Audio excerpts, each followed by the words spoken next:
Hello, class. Class CMST 430 Organizational Communication. This is it. This is the last video presentation. This is the last bit of information that we need to discuss. This one is about our, case study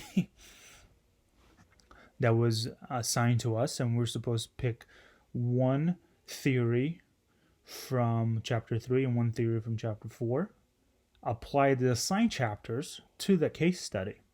So the case study I was assigned was the breakup. This was about two members who left a firm to create their own firm, go off into their own little venture.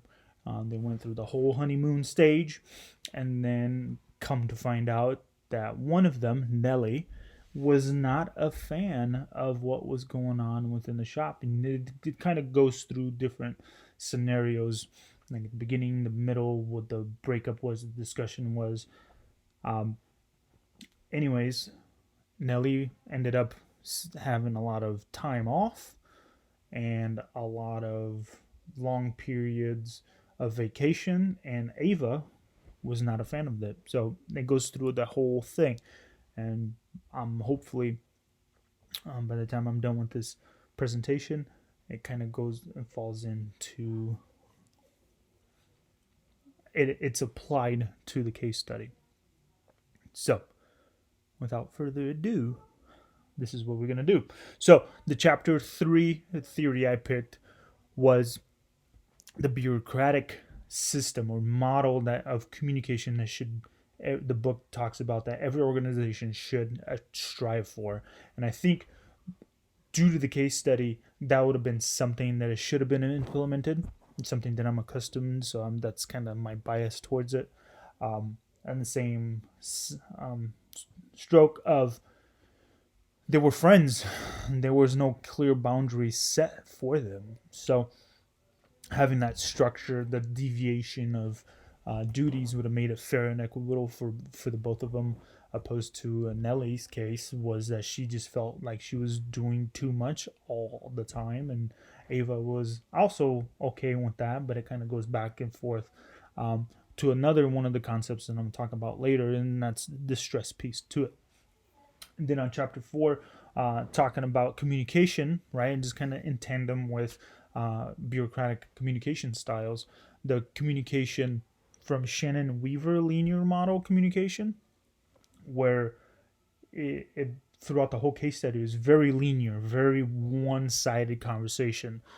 Ava talking to Nellie all the time, very one-sided. Nellie could have never gotten her word in, and it wasn't until the end of the case study that you see Nellie finally saying, "Hey, you know what? I am done.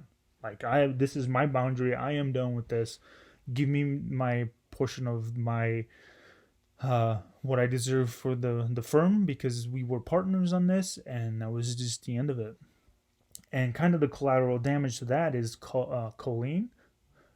She was the third party into it. She was not a partner, but she was an employee to the firm, and you'll see that disruption of communication where she's telling Ava, "I need this, I need that," and Ava just kind of dismisses it until the very end of the case study. So going into that piece with Colleen, it kind of falls in line with chapter 10 that I was assigned to on the recruiting side. So it's just it's more on a retainability versus recruitment, but they could also use recruitment as a tool to bring more people in when Ava found out that people were leaving. Ava was when Ava found out that Nellie was leaving, and then 2 weeks later, Colleen was also leaving.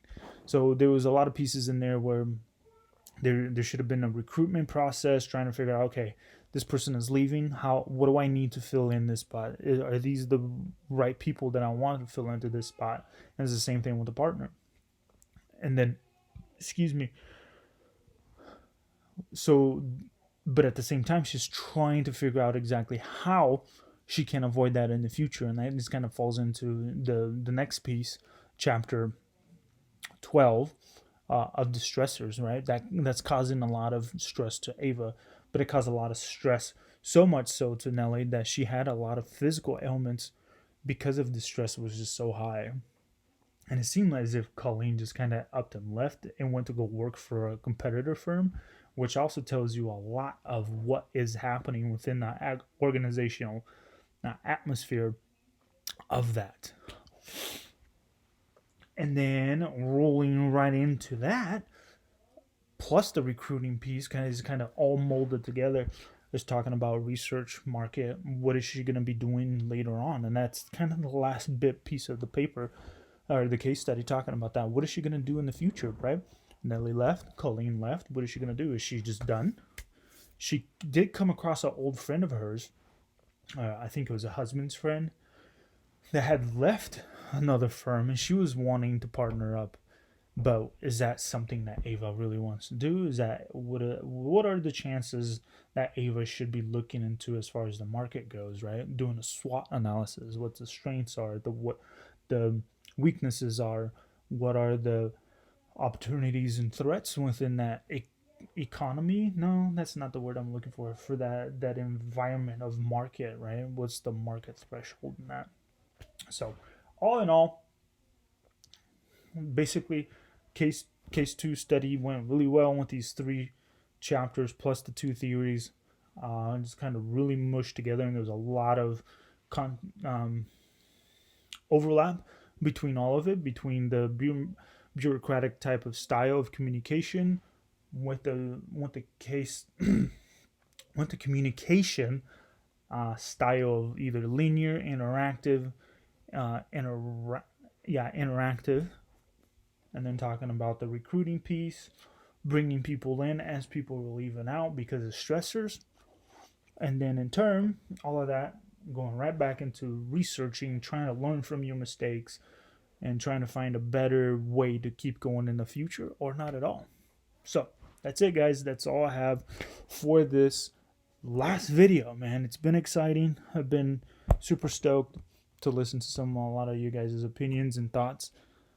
It's helped me look into internally look at some of my own communication styles, and hopefully be able to apply some of this stuff within the organization that I'm within right now or in the future. So with that, I bid you guys farewell, and I wish you nothing but luck for your next quarter. If you're graduating, congratulations. If you're not, keep on going. Wish you nothing but best of luck. You guys have a really good night, and I hope to talk to you guys later.